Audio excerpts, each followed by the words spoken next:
clients, quand ils prennent de l'ennoblissement en main, systématiquement, ils ne peuvent pas faire autrement. Ils palpent, ils touchent avec le doigt, etc. Dès qu'on voit cette impression, on a envie de toucher parce que ça met une valeur ajoutée à votre document.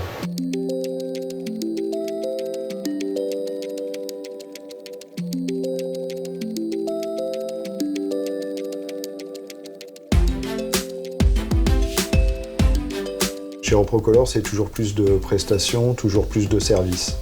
Donc effectivement, on est en recherche constante de nouvelles technologies pour continuer à offrir le mieux du marché à l'ensemble de nos clients. Souvent, les gens sont épatés de ce rendu quand ils viennent voir la machine, lors de journées portes ouvertes ou de choses comme ça. C'est vrai qu'ils restent un petit peu bouche ouverte sur cette machine. Le rendu est quand même pas mal.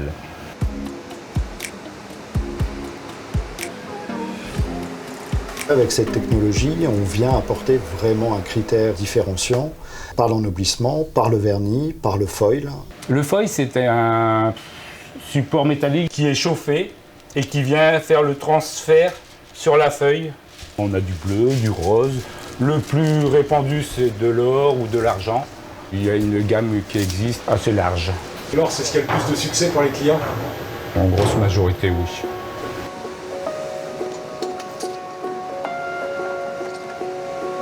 Alors, il y a des documents sur lesquels ça n'a pas de sens. Selon les projets, on est capable de dire à un client, ce projet-là, effectivement, se prête totalement à l'ennoblissement. Celui-ci, à contrario, ne peut pas être valorisé. On accompagne nos clients dans chaque projet pour définir avec eux quelles sont les meilleures zones à ennoblir par vernis et éventuellement sur lesquelles ajouter un foil or, argent ou autre. On va être sur une invitation VIP, par exemple, on va être sur une carte de vœux, sur une carte de visite, sur une couverture de livre. La carte de visite, c'est effectivement le premier document d'échange. Généralement, même quand on le pose sur une table, le client est assez bluffé.